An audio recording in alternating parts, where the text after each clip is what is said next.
I'm Whitney. I'm Mindy. And I'm Deb. We're three best friends who love nerdy things. Well, some people think we're nerdy, but we think we're pretty awesome. This is Our Nerdiest Thing.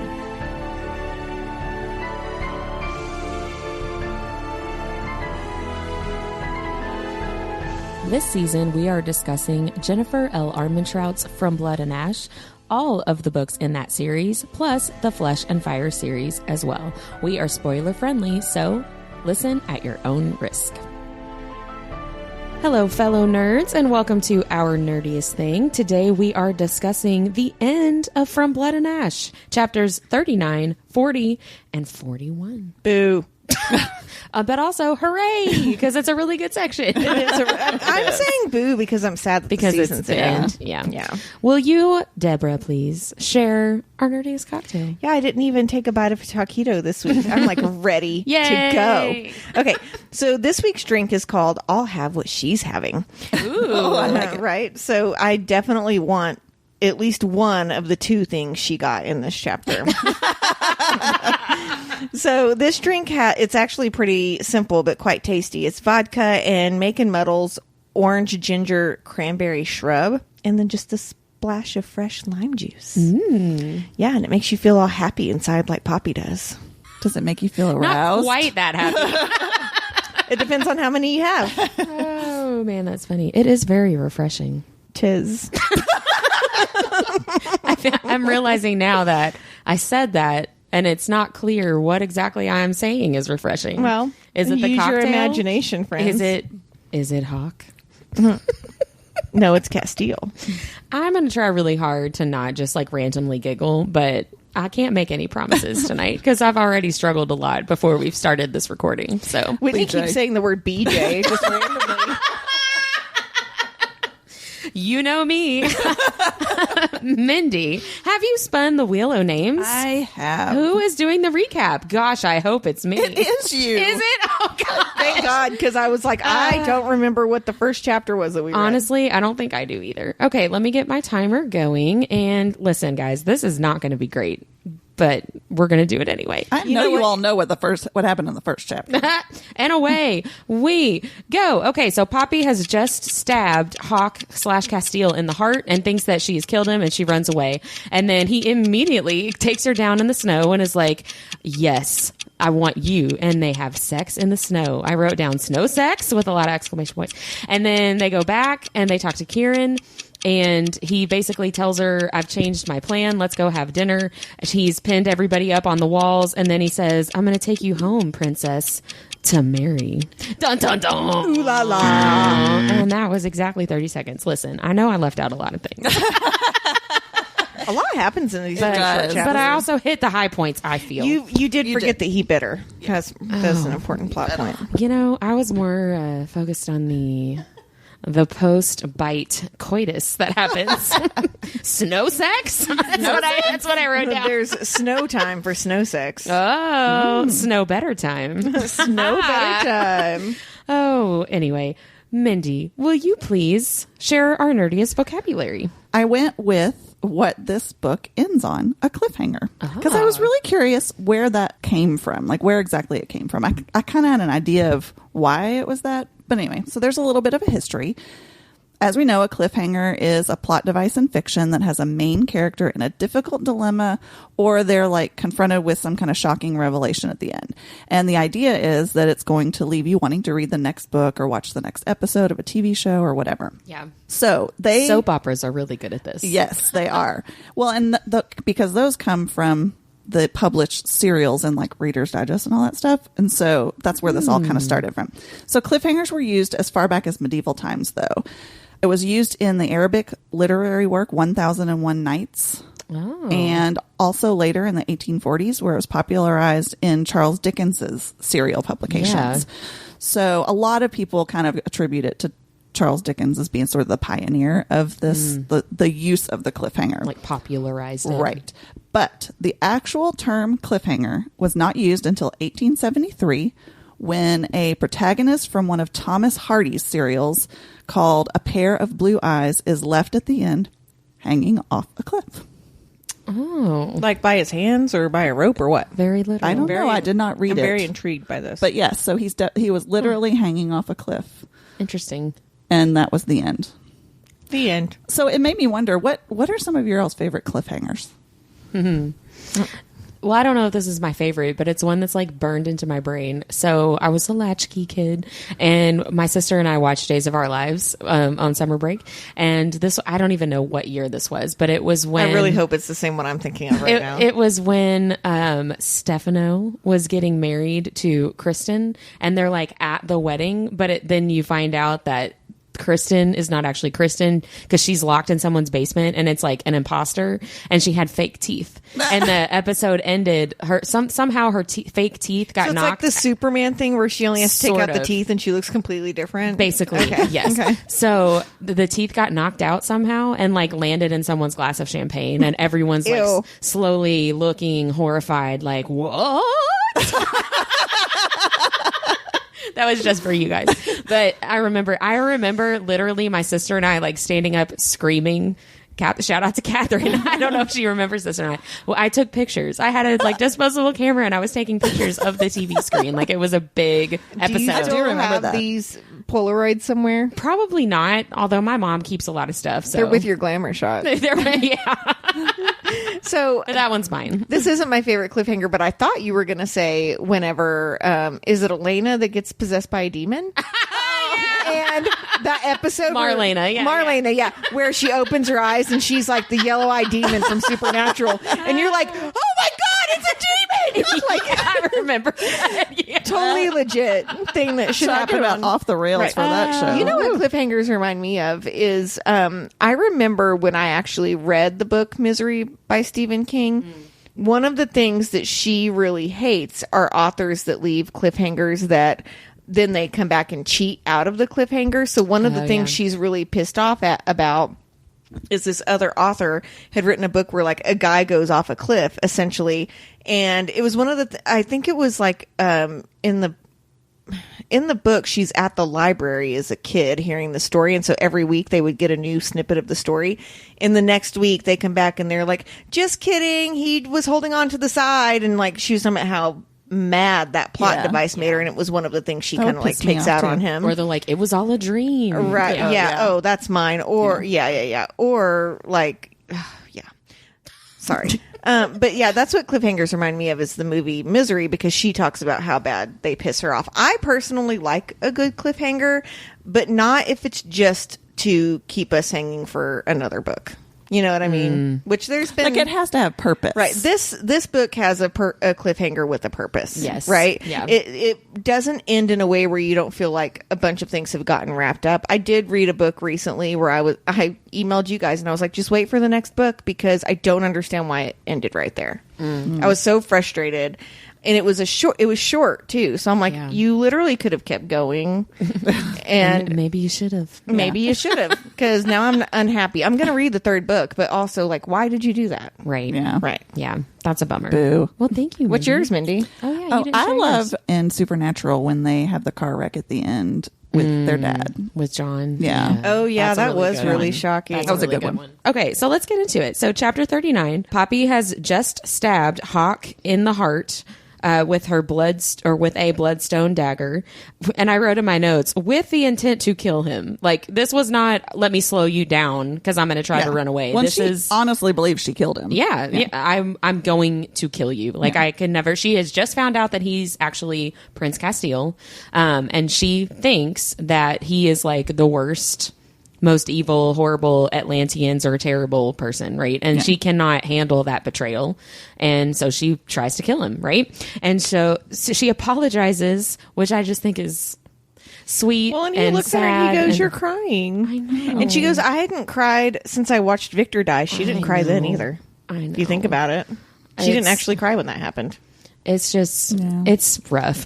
She apologizes to him. She cries and then she runs away. And it said when she ran outside, you know, it's covered with snow. And she says she was momentarily distracted because she's still like not used to being out and being able to see things without the veil in front of her face. Yeah.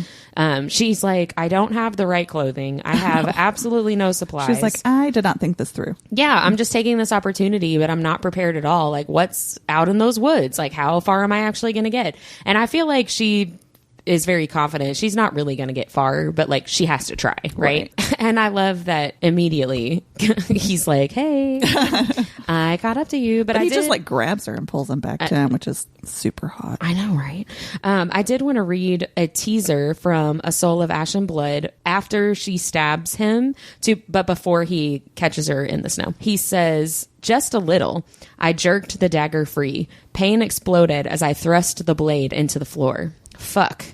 A little, Kieran snarled in a guttural voice. Oh, wait. A little?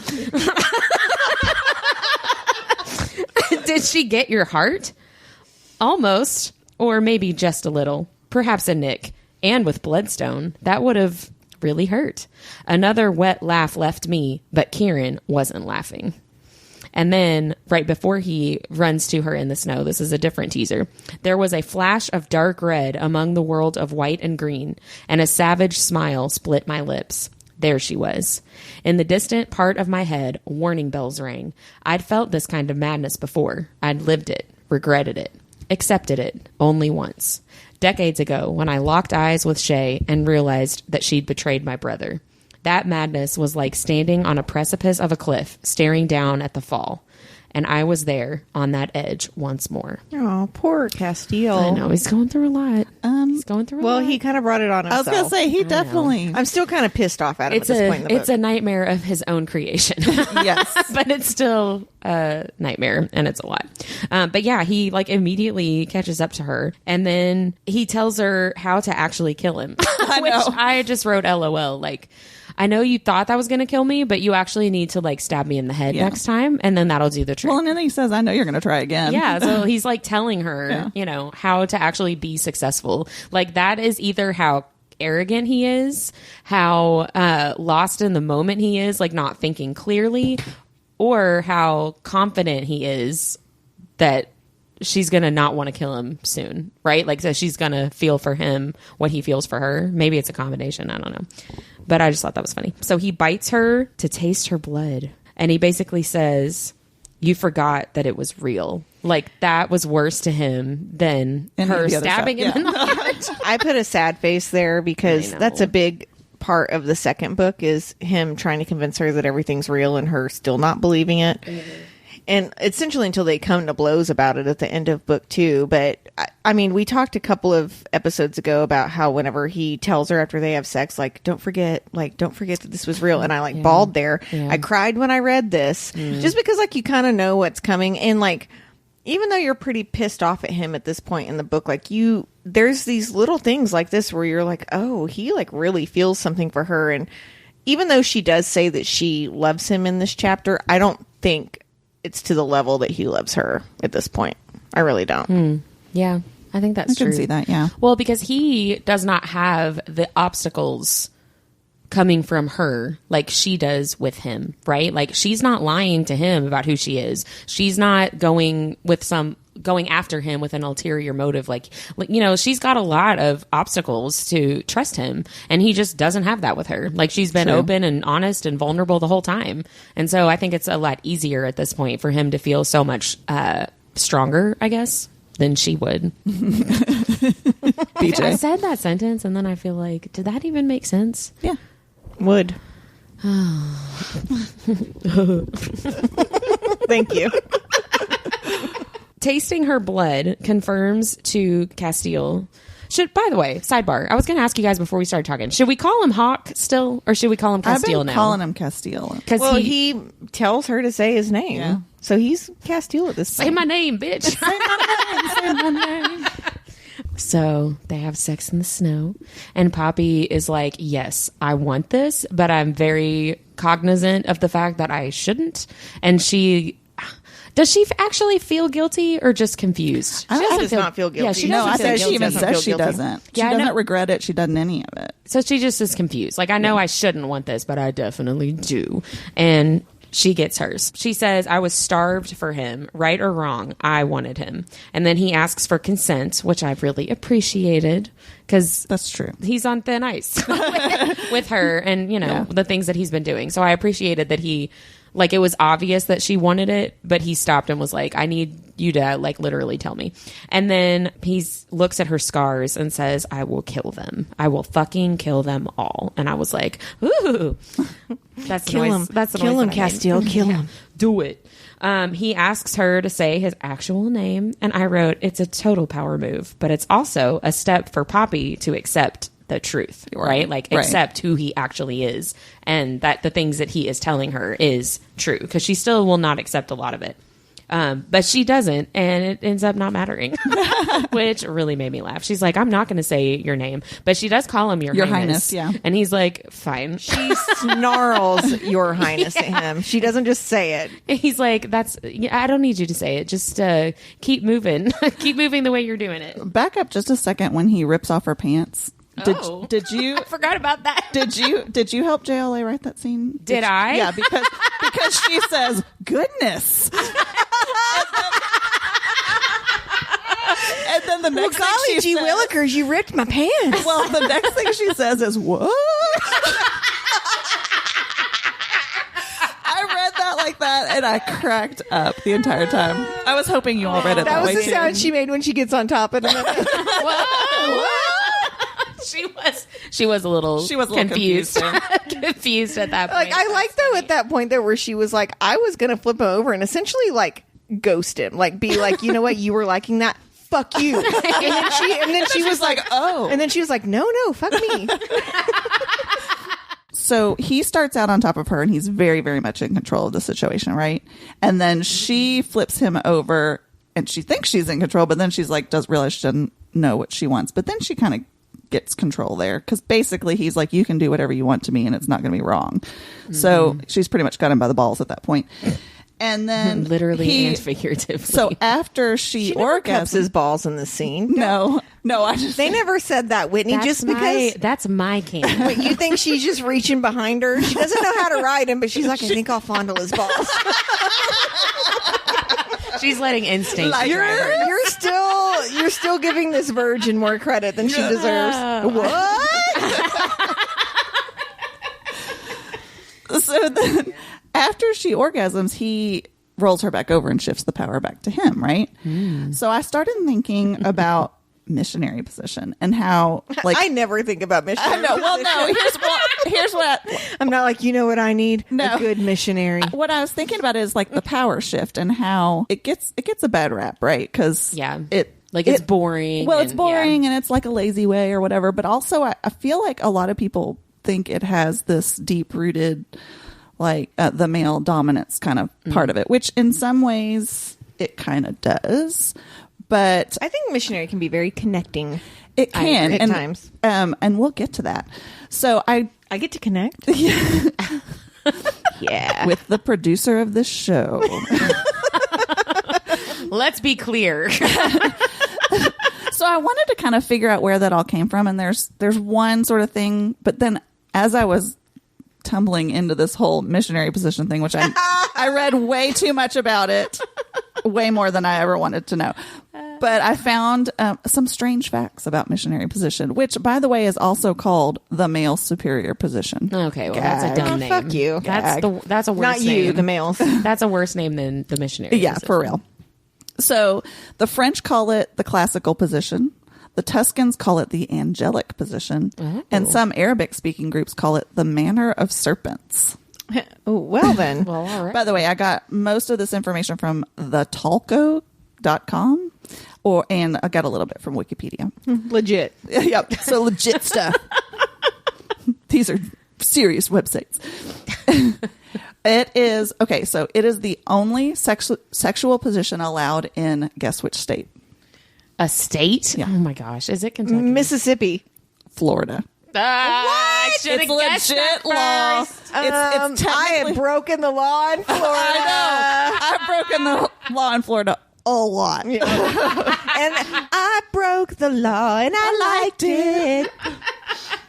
I just thought that was, I mean, of all the states, of course, they ban anything but missionary position. Mm-hmm. All right. So typically when we think of animals going at it, we kind of, I mean, not that I picture animals going at it all the time, but. Mindy's going to recommend a nodding book. I mean, obviously you think of doggy style, right? So, but some Clearly. Because I know you all think about it just as much as I do.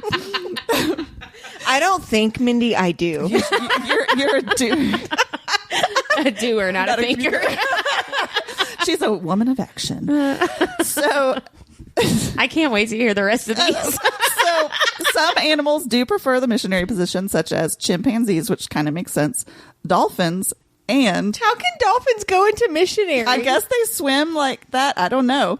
But no, this one's even more. I just am picturing two little like miniature dolphin legs like sticking up in the air. Well, picture two armadillos going at it missionary style. Armadillos? Yeah, they do. Okay. I guess you have to if you have that hard shell. Got that hard. But like, how do they lay on their back on that hard shell? I picture Well, it she's looking planning to be dead because she's bored out of her fucking mind. I picture it's like trying to get on it, like someone trying to get on a life raft in the pool.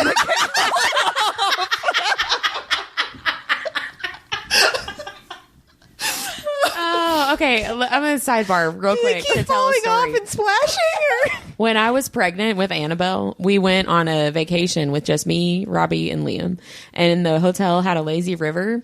And so you picked up your inner tube. There was a huge pile and you got in the lazy river and rode, right? And so they pointed me to the inner tubes and I picked one up. And I felt like it was really snug, but I was also pregnant, and I was just like, okay. Please tell me it was a kid's inner tube. I'm humongous. So I get in the lazy river, and I was having a really hard time. And I finally got in the inner tube, and it immediately like flipped me over, like it was too small, and it like flew off my you butt. were the armadillo. I was the armadillo, and I mean, I had a good humor about it. Like I didn't, cry like I'm so big, but it was a child's. It was a child-sized energy. You know what? At least I'd rather fall out of it than get stuck in it. Oh, True, it was really true. horrible, but Yeah. it was also really hilarious. Well, and at But least it wasn't anyway. like a normal size. I mean, honestly, like Yeah, that the I fact got that you even got like that you even got on it and stayed on it for a little bit is pretty impressive. Yeah, I don't think I could do that not pregnant. Good job, Lynn. It's a memory. You get even more graceful when you're pregnant. Oh yeah.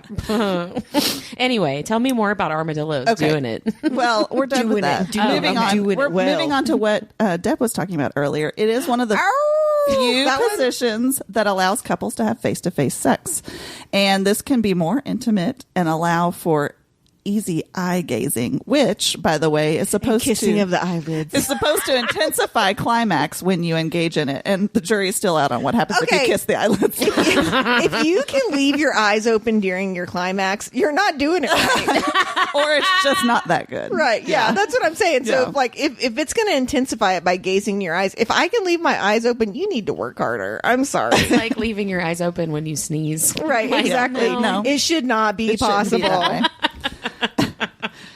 So one of the oldest artistic depictions of the missionary position was on ancient Greek pottery, because that's what I want to look at when I'm pouring my tea or water. Well, yeah.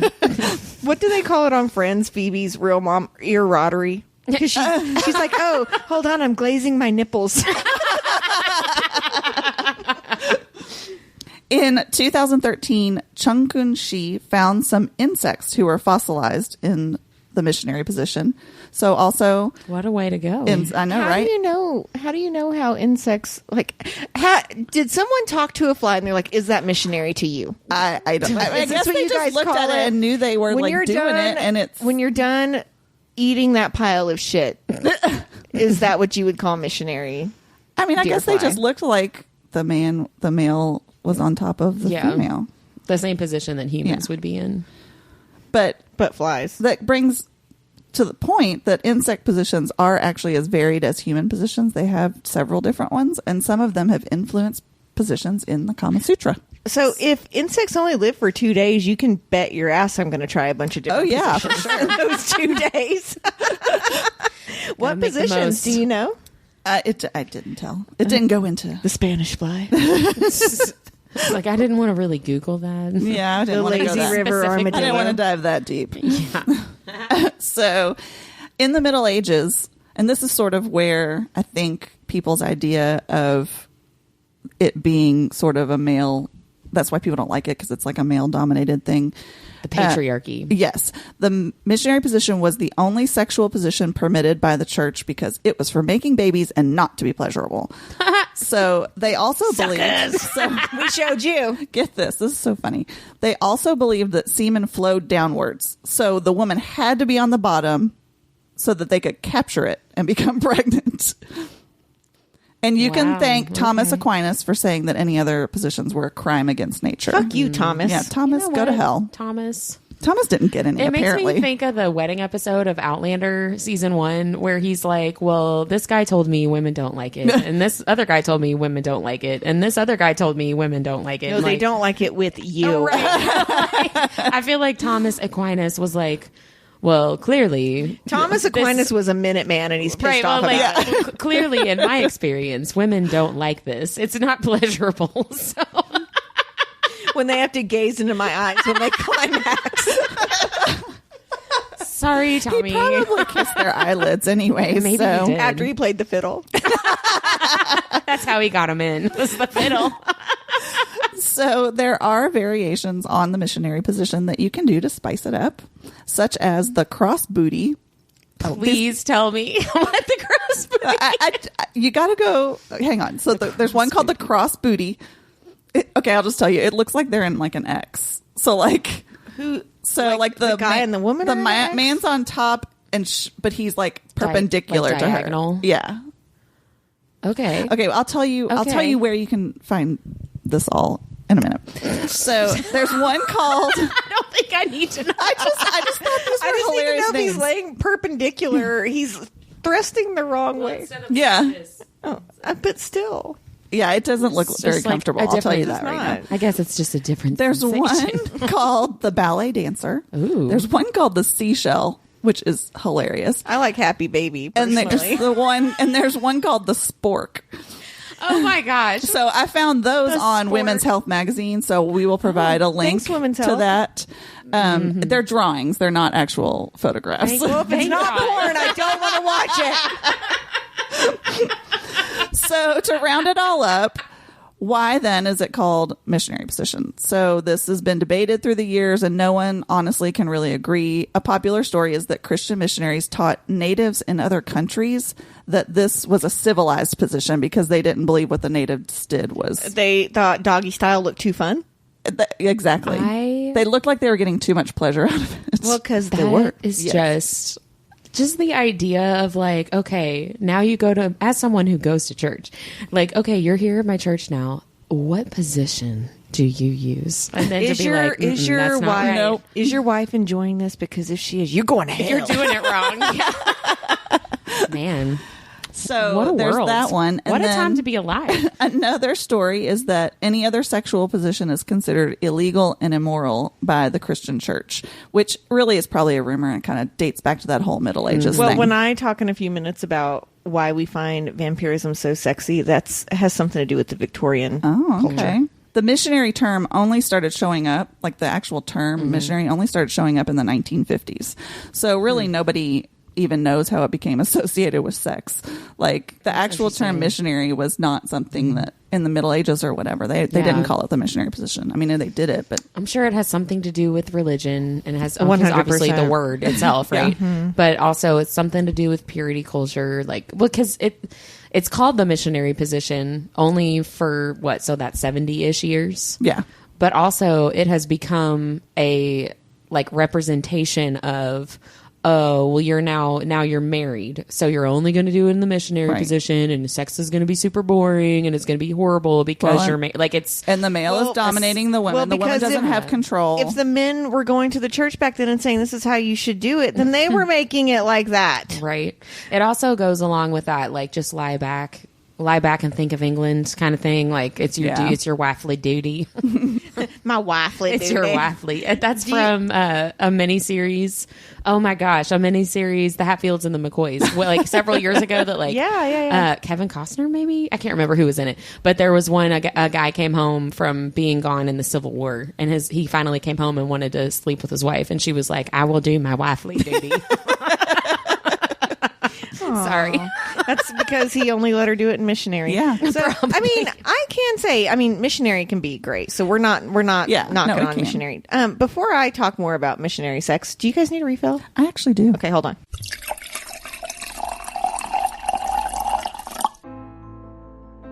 Hello, fellow nerds. We are 2 seasons in to this nerdy podcast, and we have been having so much fun and loving it so much, we decided we want to read along with you for even more books in season 3. Yes, nerds. Starting in August, you'll be able to dive into several books throughout the season. All 3 of us will be taking turns choosing different books and authors that we are loving. And sometimes we may even mix it up and throw in some fun things to watch and deep dive into as well. Keep an eye out for a vampire miniseries. We will be starting season 3 with the newest from JLA, A Soul of Ash and Blood, then dive into Lara Buckheight's Realm of Ash and Shadow, and finish up our first trio with That Time I Got Drunk and Saved a Demon. We'll let you guess which one of us chose that one. You get 2 guesses, but you'll only need 1. Season 3 premieres Tuesday, August 15th. So get ready, nerds. Bye. Bye. Mindy, I have to say, I love that you said that about Missionary and like the animals and everything, because it is like almost like the most natural way to do it, but it doesn't necessarily have to be boring. Right. And I mean, even in this scene, they have missionary sex, and you're like, get it, girl. Right. That's what Go I'm get saying. it. But as we're reading this, because it really does start with him biting her, right? Yeah. And she talks about how at first it hurts, and then it becomes very sensual, and literally it sounds like she's about to get off just from the bite, which I'm like, okay, Yeah, all right. I'm here for that. Yeah. And so... And him, too. Yeah. Oh, 100%. So as I was reading this, I'm like, why am I getting so turned on by this? And part of it is just good writing. Shout out to JLA. Shout out. She knows how to write a sex scene for sure. So I really was interested in, is it the sex scene? Is it the vampirism? And I honestly do think it's a lot to do with the vampirism, and I'll tell you why. So vampirism has always been seen as something highly sexual and sensual in literature. And I did a little bit of digging and found some information on HalloweenAlliance.com, NBCnews.com, who wrote an article about vampirism when Twilight was big, Of like course. in 2009, Yeah. and then the antithesisjournal.com.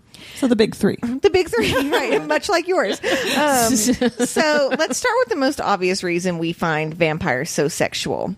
Vampires help us release inhibitions. That's really what it boils down to. Vampires are often portrayed as powerful and attractive, and if anyone is under a vampiric spell, they can't be held accountable for having an intense sexual attraction to someone or doing things they wouldn't normally do. Because early vampires, when they were written, they could like compel you, and even Castile can compel in this, right? But it was always like, oh, I was under their spell. No, you were I couldn't horny. help myself. Right. But it was a good excuse for them. Right.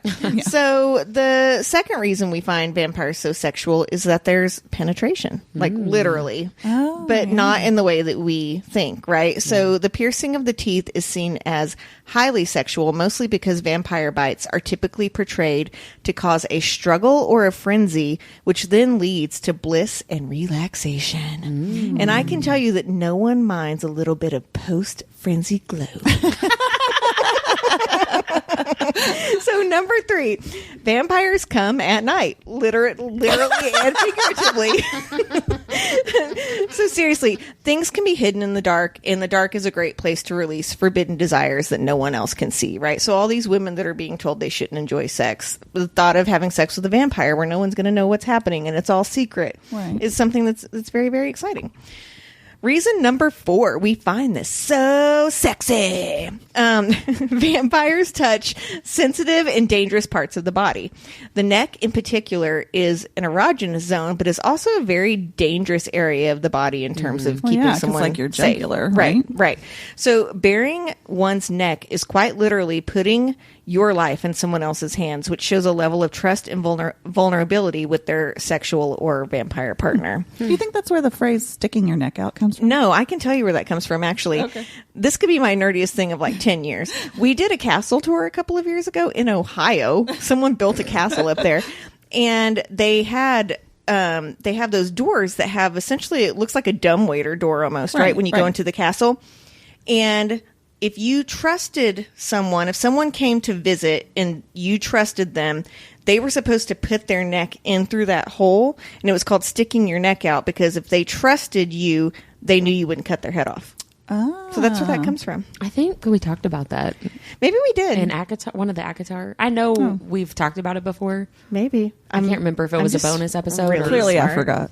It's fine. Okay. I'm here to remember all the things. Thank you. Reason number 5, we find vampirism so sexy. And this one, like, really made me giggle, because this is Castile to a T.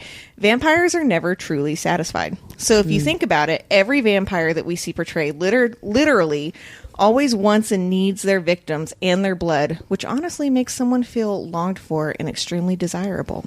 Right? Yeah. Because Yeah, they that can't get enough of your blood. They can't get sense. enough of your sex. They can't get enough of your scent. Yeah. And, like, you know, as I'm saying it, that's like level 10 clinger. But in a book. But who doesn't want to feel desired? Exactly. Right. Like, they can't. But, I mean, if you think about it, though, a vampire literally can't live without you. Which is True. kind of cool. Yeah.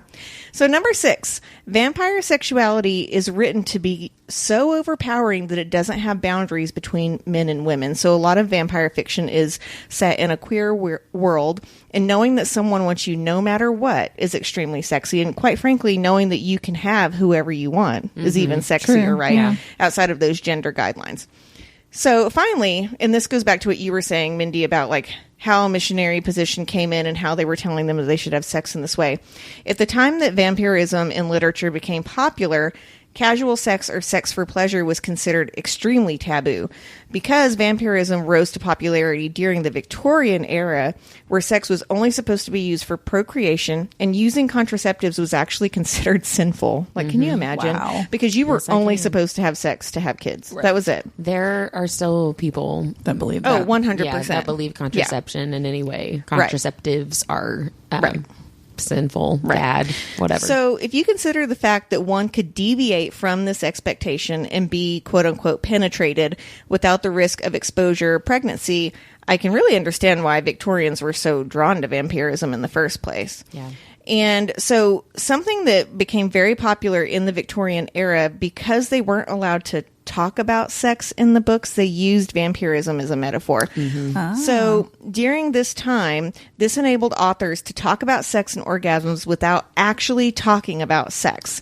So, for example, in 1872, author, and I'm so sorry, I'm not going to say this right, Sheraton Le Fanu, he's an Irish author, actually it's a woman, penned a novel titled Camilla, in which a female vampire tries to initiate an affair with another woman. Whitney's shaking her head. Yes, she's I like, feel yes, like she I've knows. heard of this. I know what Yeah. you're talking Right. Okay. about. Yeah. So because writing about the act of sex itself, especially the act of lesbian sex, was considered so taboo, the narrator instead described a vampiric bite. So this is a direct quote from the book. Sometimes there came a sensation as if the hand was drawn slowly along my cheek and neck. Sometimes it was as if warm lips kissed me, and longer and more lovingly as they reached my throat. But there the caress fixed itself. My heart beat faster, my breathing rose and fell rapidly and full drawn. A sobbing that rose into a sense of strangulation supervened and turned into a dreadful convulsion in which my senses left me and I became unconscious. Oh my! I think I just orgasmed. I think she just orgasmed. She definitely did. So this was like the first example of they're like, oh, they're talking about having orgasms, but you weren't allowed to write about it at all, right? So much to your point about, you know, people thinking that missionary sex is boring. First of all, it's not. But then also, we literally had to write about a different type of penetration to talk about penetration. Right. And this was not that long ago, guys, like 200 No. years. Yeah, it's not that long ago. Right. And to your point, Whitney, there are still people that feel this way about sex. And we've said it a million times. We are sex positive. Because sex is positive. Yes, it is. But yeah, I like what we were talking about earlier when she gets on top. As I was saying it, I was realizing how it was coming out. Because I love she flips him over in like a power move, and then immediately is like, I don't know what I'm supposed to do now, right? And she's kind of like, he's like, okay, let's do this then, and she's like, I don't know what to do. And she kind of giggles when she asks him Yeah. to. I think he finds it very endearing. Too. Yeah. Yes. Well, I love that he is very aware of obviously who she is and what her background is, but he never makes her feel stupid or self-conscious. Like, she is self-conscious because of her naivete, but he does not make her feel like that, right? And even in this moment, he's not even making jokes. Like, you know, how they'll Right. do that banter and all that. And like, Right. he's not even doing that. He's being very sensitive to her. Right. And like situation. answering her question, Yeah. right? Like the question that she didn't really ask, like he's Yeah. telling her what to do, Yeah. right? I love that. And then she is very satisfied, but also confused, like we talked about, right? Yes. Like, I know that I'm not supposed to want to do that, but that was great. And I wrote heartmates with an exclamation point.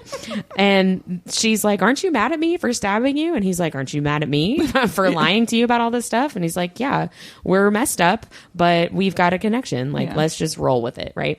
And Do you think he knows at this point that they're heartmates when he's No. talking about when when he was I don't drawn to think so. her? Okay. no. I think he thinks it's because she has Because of the Atlantean blood. That's what I was Yes. wondering. Yeah. And so then he says that his plan is to take her home to Atlantia, right? And she's like, oh, what? And so then they cut to chapter 40.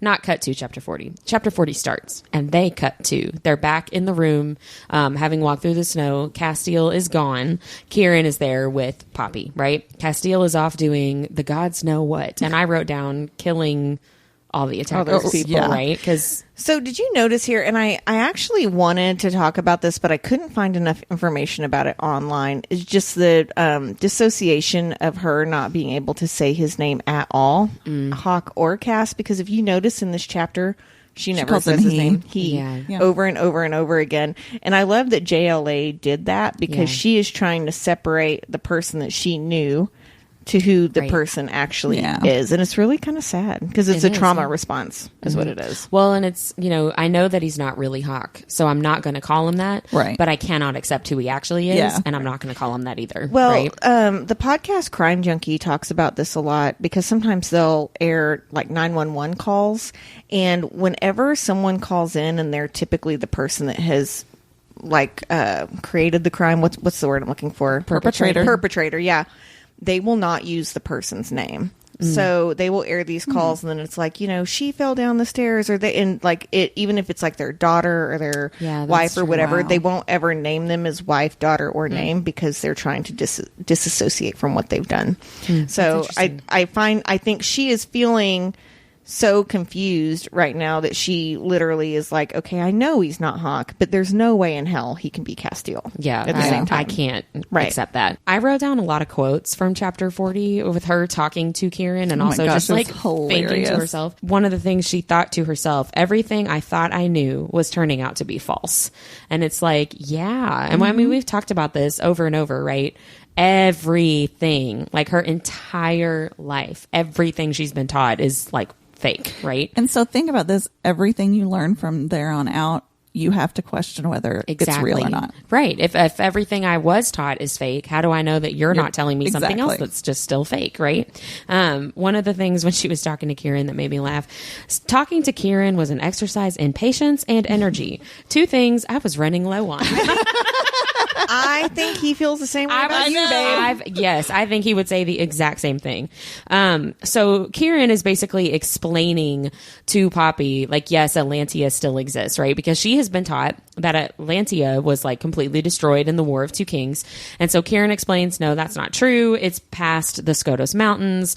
And she's, you know, she has been taught wrong about the Skotos Mountains. And he tells her about the magical mist, basically, that protects Atlantia and, you know, stops people from being able to cross the mountains if they're like an enemy or whatever. She says to herself, I had just learned the kingdom of Atlantia still existed. And that seemed like the least crazy thing to have discovered. And I'm just like, yeah, Yep. it is the least crazy For real. thing, right? So she goes to take a bath and stays in the tub. I wrote lots of bathtub thinking. Right? I did too. I made a list of everything I she did realizes too. that makes sense. All right, what did you So write I down? have, she's never seen the third and fourth children given at the rite. Mm-hmm. She never understood how douchebags like Mazine and the Duke could receive a blessing from the gods. Mm-hmm. The Ascended never fought the Craven.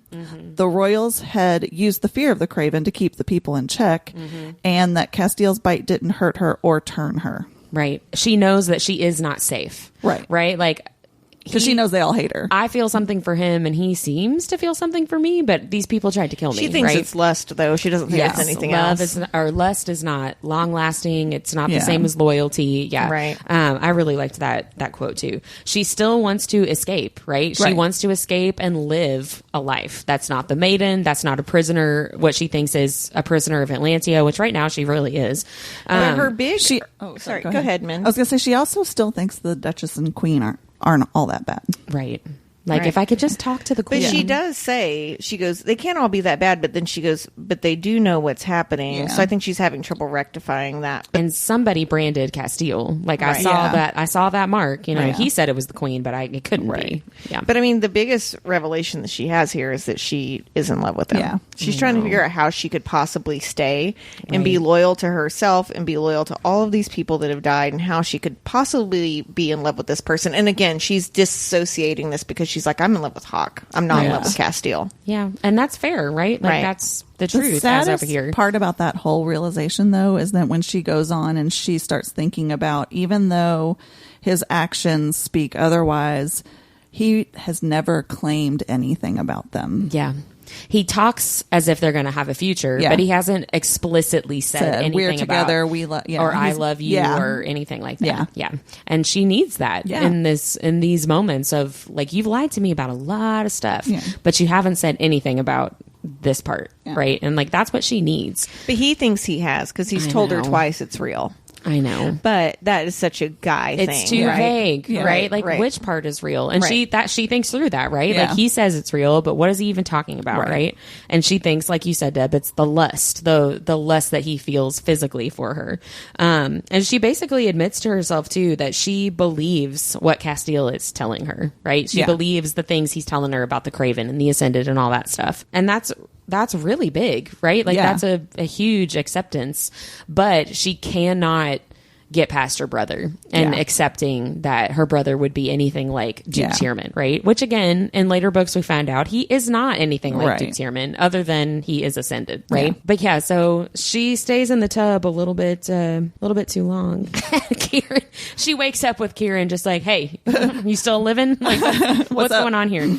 And I really, really love where she's like, you know, wouldn't he be upset if you were in here? And he's like, he'd be annoyed, but then he'd be intrigued. Yeah. And I'm like, and right there is the foundation for the joining. Yeah. So if you are not for the joining, get over it. Well, the fact that Kieran says that Cass would be intrigued, to me, suggests that they have, and I already assumed this, but I think that suggests they've probably been together in a menage a trois or something sexually. When they're on the beach in the second book, I feel like Cass alludes to it there too, that they've had a threesome together. He says that he's done all manner of things with all manner of people. Right, but they're watching Kieran at the time. Yeah. And I feel like he is pretty much saying like, well, yeah, we've done that. Yeah, well, and we've talked before, Atlantia and Atlanteans are very, like, sexually open, sexually free, right? Like, there's not...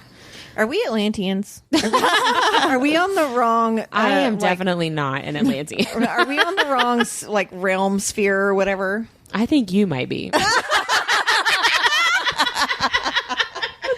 I am right where I belong. If someone could help me get there, that'd be great.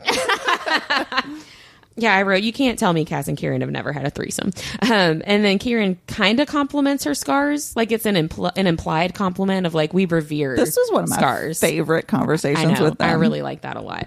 He says, among my people, like, we revere, you know, scars. They're a sign of strength or whatever. She says, among my people, it's not polite to stare at a naked woman in a bathtub. He says, well, your people sound incredibly boring. They are. Well, you know, tough, but fair. And Kieran says to her, Castile, he wants you, even though he knows better, even though he knows it will end in yet another tragedy. Oh, so sad. And I questioned, like, at this point, I wonder what Kieran sees as the tragedy that's coming. I think it would be that Malik's not coming home. Oh.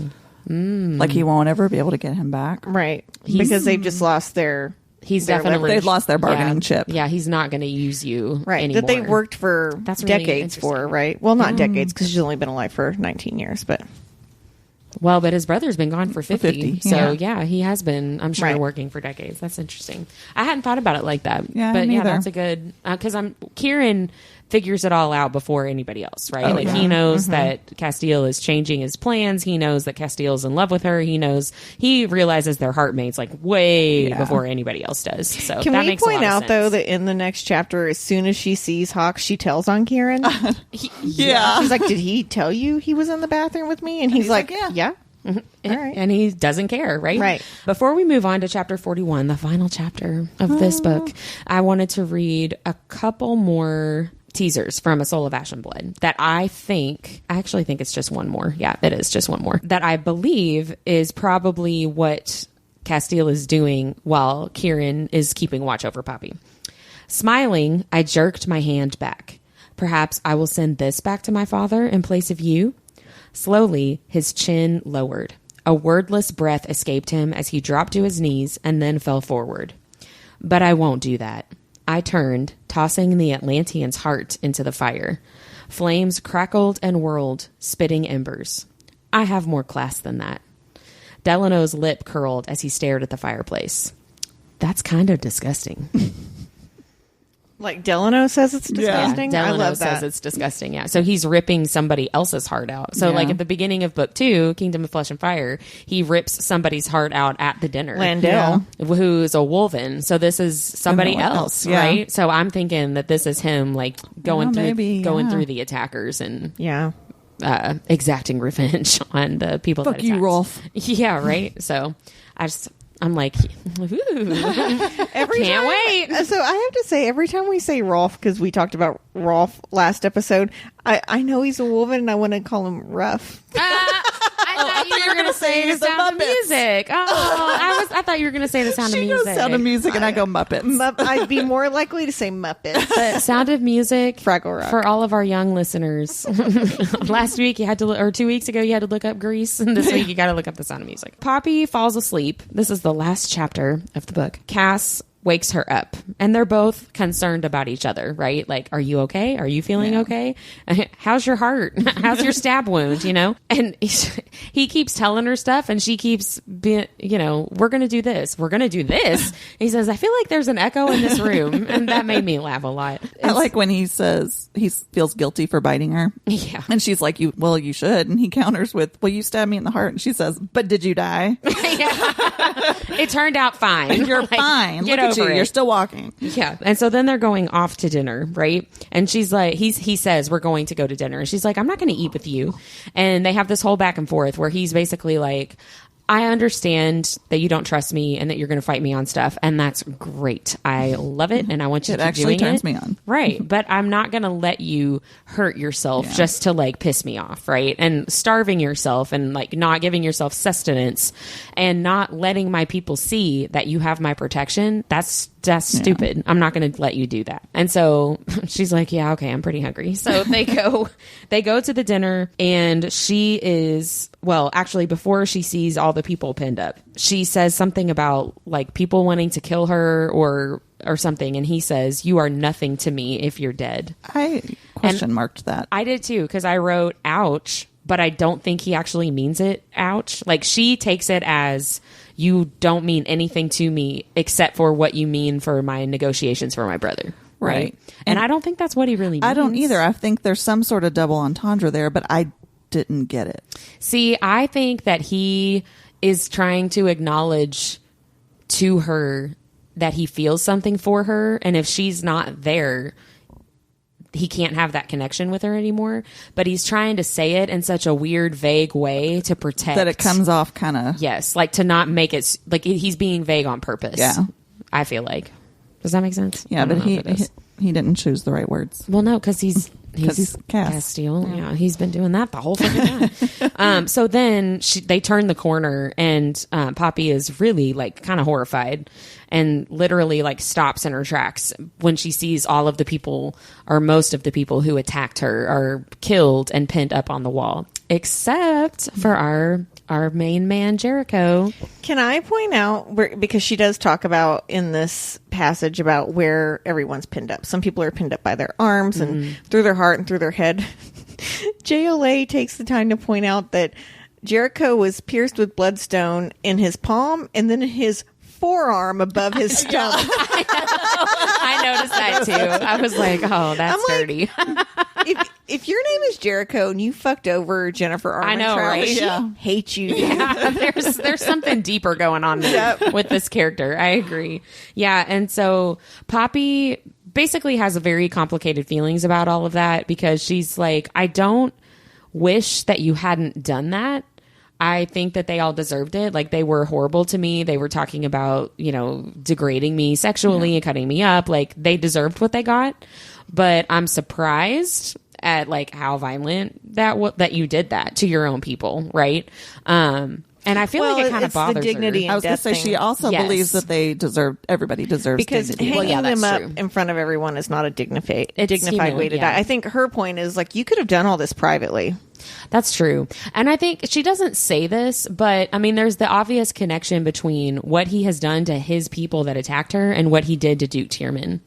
Yeah. Right. And like, I think that We talked about early in the book about how he likes to crucify people. Well, yeah.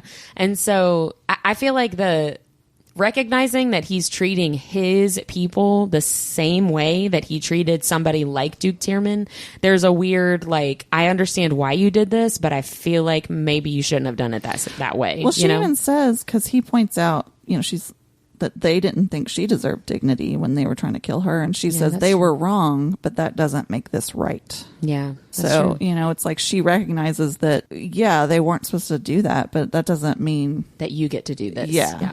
Well, and that whole dignity and death thing goes back, the connection to Niktos and Serafina, right? And how to treat people right in the afterlife, and, you know, how to kill people and how to kill people and that kind of thing, that connection to her lineage there. Kieran also, they deserved no less, right? Like, he's very loyal to Castile and therefore loyal to Poppy because he knows Castile cares about her. So they go to the dinner and Cass waits until everybody's listening, basically, and tells everybody, you know, she is part Atlantean. I tasted her blood. She's at least part Atlantean, which then raises the question that Poppy really doesn't want to think about. Like, maybe her parents weren't really her parents, or Ian is not her full, you know, biological brother, because he's definitely ascended, they believe at this point, and that is confirmed in later books. Castiel puts forth what he thinks the Ascended's plan was for her, which is to use her Atlantean blood to ascend people. Yeah. Right? Which then the question becomes that they don't really talk about at this point. Well, what about Malik? Right? Like, his brother, he's Atlantean too. So, like, why would they need another person? I think that's what people at the table are probably thinking. And he says, I'm going to take you home to Atlantia to get married. Can we talk a little bit about how she says that she doesn't have the parts for that? And Kieran thinks that she's talking about a penis. Yeah. What have you been filling her head with? Yeah. So they end on a cliffhanger, as we talked about earlier, of him basically saying, we're going to get married. And she she's pulls like, that what? out of his ass. I know. Like, it does seem like that, doesn't Where did that it? come from? I hope we get more in the the Hawk POV book that comes out July 18th. A Soul of Ash and Blood, of that thought process, right? Yeah. Like, Yeah, that's where did that come from? It comes out 1 week after this airs. I know. It's so exciting. Very exciting. So I did my deep dive on betrothals and just like, what does it mean to get engaged? And like, what are some random fun facts about getting engaged and betrothed? So I focused a lot on the history of it because in book 2, if you've read it, or if you haven't read it, go ahead and do it. They talk a lot about like, that engagement sucked. Like, that proposal, you didn't even get me a ring. Like, and she turns him down at the beginning of the next book, which is fantastic. She's pretty much like, the fuck I will. Are you crazy? Like, no. So I looked up betrothals. So a betrothal is a little bit different than getting engaged. So engaged is something that's just between the two people planning to get married, right?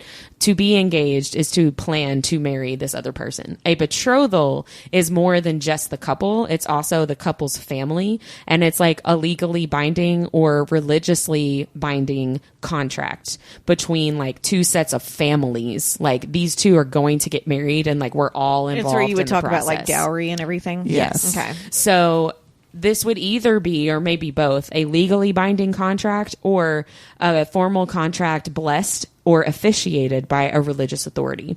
In some Arab cultures, they still do betrothals like this. In Judaism, they do betrothals like this. And in Hinduism, comes from an Old English word, which means truth, or a pledge, which I thought truth was kind of interesting, like being true to one another. I thought that was great. So traditionally, and right now, the man proposes to the woman if it's a heterosexual relationship, but that's not universal anymore. I loved this. In Ireland, it is said that a woman can only propose to a man on February 29th. So every 4 years. Yeah, so once every 4 years, which I really enjoyed. So formal betrothal process has 5 parts to it. So first is the selection of a bride by either the family or a matchmaker. Most cultures do allow, isn't this nice, do allow the women to have a veto vote. Oh, that's nice. so Isn't that sweet? Yeah. Wow. Way to treat them like people. I know. So after the bride is selected, then there is a negotiation between the groom and his family and the bride's family of a bride price or a dowry. In modern times, this dowry has simply come down to the engagement ring that the man provides for the woman. The betrothal is then blessed by clergy. Then there is an exchanging of vows and signing the contract. And then lastly, there is a celebration. So you can see how we do weddings here in America in 2023 follows kind of that same thing. It just doesn't involve a legal contract in your families. It's just the two people, right? Well, sometimes it does prenup. Well, yeah, that's true. The idea of an engagement period may have started in 1215 with a decree by Pope Innocent III to announce marriages ahead of time so that if there's some kind of moral objection, people had time to do so. Diamond rings may have started in 1477 when Maximilian I, the Holy Roman Emperor, gave Mary of Burgundy a diamond ring as an engagement gift. And then everybody started copying, I guess. Huh. There were some cultures that betrothal was basically a trial marriage and you were allowed to live together and have sex, even though you weren't officially married. So colonial North America, it was a trial marriage and you could live together and have sex. And you still had the ability to call off the betrothal unless you conceived a child. And when you conceived a child, then it became a binding legal marriage and you were set. That seems not puritanical. I know, right? Well, and it said North America. So so maybe it was not. I'm sure. Maybe it was Canada or something. Yeah. I apologize, dear listeners, because I just totally assumed. All of the Puritans listening are incensed. They can't believe it. The law in medieval Europe was betrothal was looked at as a pledge for a future marriage. But if you had sex in medieval England or medieval Europe, that became a binding marriage. So some cultures you could have sex and it didn't matter. Other cultures, that was the lock. You were locked in at that point. Hand fasting, which if you watch Outlander, hand fasting comes up. Hand fasting is basically betrothal. It's like the wedding before the wedding. It didn't have to be blessed or whatever. And that's where the phrase tying the knot comes from, because you tie a knot around your wrists and hands together. That's in Ireland and Scotland. There is something called a tell-town marriage, which I foolishly didn't write down where this actually was, but there's a place called Telltown where they have mass trial wedding betrothals happen at a festival. So on August 1st, they have some kind of festival. Currently? I guess, yeah. I'm sure it's been happening forever, and it's this sounds so just for show. This sounds so conservative. I know, bring the women and bring we will betroth you. We'll betroth, yeah. So they go to this festival, and on I guess the first day or whatever, they have this big mass betrothal, and then that betrothal period lasted a year and a day until the next festival, the next August. And so you decided you want to get married or you want to break up. Betrothal was semi-binding. You could invalidate it if you had already been married, if you had already been betrothed, if there's evidence of infidelity or failure to conceive, or if you just didn't meet the stipulations of your betrothal contract financially. Any other reason to end a betrothal, you had to just pay a fee. Which I thought was super great. Engagement rings. Go. I feel like you have to do that now too. don't you? I guess. To pay to get divorced, yeah. Yeah. To get divorced, Yeah. yeah, but this wasn't an actual marriage. No, that's true. So you would have had to pay a fee to like not Be break up. engaged to not anymore. have, to not have to get a breakup married. fee. Right. And then the last thing that I really liked, much like hand fasting, this goes back to Outlander as well. Engagement rings from the Roman Empire era, which goes back as far as 4 CE. They look like the Celtic clada symbol, 2 hands clasping a heart. But yeah, Castile didn't do any of these things No, he did not. other than selection of her bride.